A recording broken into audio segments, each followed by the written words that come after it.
मेरा नाम नील अग्रवाल है। जोधपुर की जानी मानी कंपनी अग्रवाल ग्रुप हमारी ही कंपनी है। मैंने अभी अभी सुना कि आप किसी गौतम के बारे में बात कर रही थी। आप गौतम को कैसे जानती हैं? क्योंकि वो, नील ने हल्की मुस्कान के साथ कहना शुरू किया, लेकिन याशी उसी वक्त उसे गुस्से में ऊपर से नीचे तक देखने लगी। प्लीज, मुझे अभी किसी से बात नहीं करनी, लीव मी अलोन, याशी ने इरिटेटेड टोन से कहा और वहां से निकल गई। सुनिए मिस याशी, आपको जरूर कोई गलतफहमी हुई है। आप जिसे, याशी के जाने के बाद भी नील ने अपनी बात जारी रखी, लेकिन तभी मैनेजर उसे समझाने के लिए उसके पास आ गया। अरे क्या हो गया भाई तुम्हें? अब क्या मुझे जॉब से निकलवा कर ही मानोगे? पहले ही तुम्हारी वजह से इतना बड़ा पंगा हो गया है, कितना कुछ सुनना पड़ा है मुझे, अब और क्या चाहते हो? मैनेजर ने गुस्से में कहा। अरे मैनेजर साहब, मैं इसी कंफ्यूजन को दूर करने के लिए मैम से बात करने आया था, लेकिन उन्होंने तो मेरी बात तक नहीं सुनी। वो गौतम कुछ नहीं, बस एक मामूली सा घर जमाई है। उस फटीचर की कोई औकात नहीं है और आप सब लोग उसके पीछे टाइम वेस्ट कर रहे हैं, नील ने मुंह बनाकर कहा। लेकिन इससे पहले कि वो आगे कुछ कह पाता, मैनेजर ने पीयूष को इशारे से वहां बुला लिया। पीयूष सर, इन्हें लेकर जाओ, वरना ये तो पिटेंगे ही, साथ में मेरी भी नौकरी जाएगी। मैम वैसे ही अभी गुस्से में गई, अगर किसी ने इन भाई साहब की बात सुन ली तो यहां से सीधा जेल के ही दर्शन होंगे, मैनेजर ने गुस्से भरी आवाज में कहा और घूर कर नील को देखने लगा। इससे पहले कि पीयूष कुछ कह पाता, गार्ड उनके पास आ गया। आप दोनों को कब से देख रहा हूं, मैडम को परेशान कर रहे हो। तुम्हें पता नहीं है क्या, मैडम को किसी से बात करना पसंद नहीं है।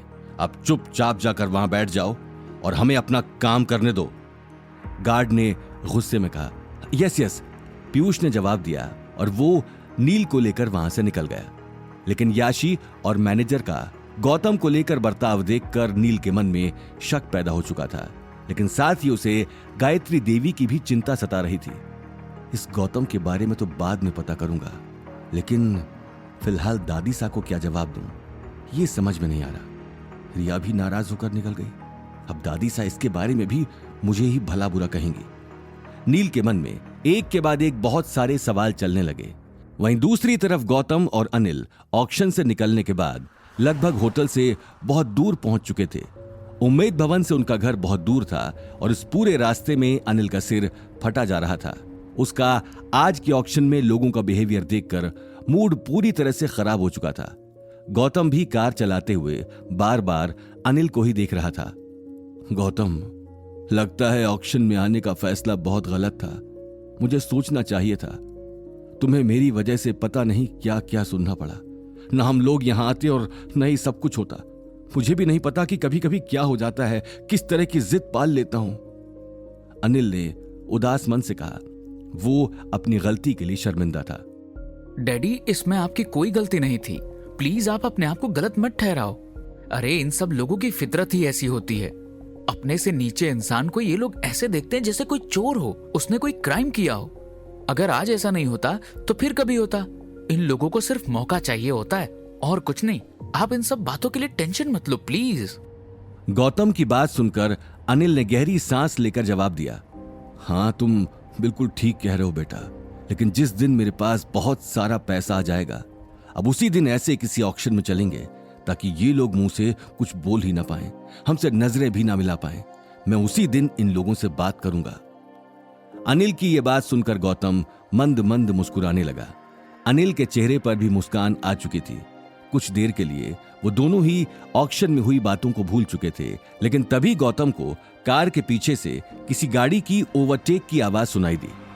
कार की आवाज सुनते ही गौतम साइड मिरर से उसे देखने लगा तो उसे एक बहुत बड़ी काली कार आती हुई दिखाई दी।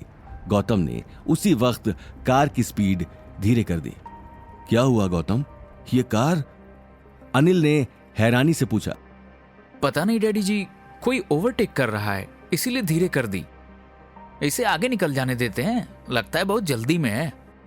गौतम की बात सुनकर अनिल भी सीट से पीछे की तरफ देखने लगा, लेकिन इससे पहले कि उसकी नजर पीछे जाती, पीछे से आ रही काली कार तेज रफ्तार में उनके सामने आकर रुक गई। उस कार को देखते ही गौतम ने भी कार के ब्रेक लगा दिए।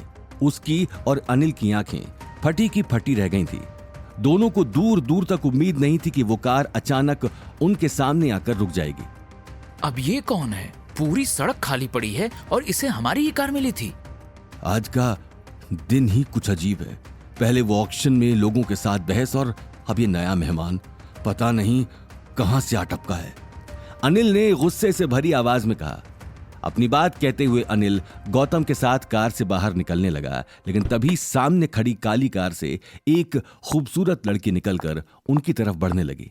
गौतम और अनिल हैरानी से उस लड़की को देखने लगे, लेकिन अब तक लड़की का चेहरा दिखाई नहीं दे रहा था।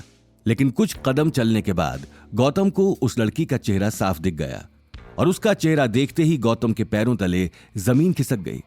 दरअसल ये लड़की कोई और नहीं याशी ही थी, जो उम्मेद भवन से निकलकर गौतम तक आ पहुंची थी। याशी को उसके सामने देख गौतम अनिल को देखने लगा। ओह गॉड, ये मुसीबत यहाँ।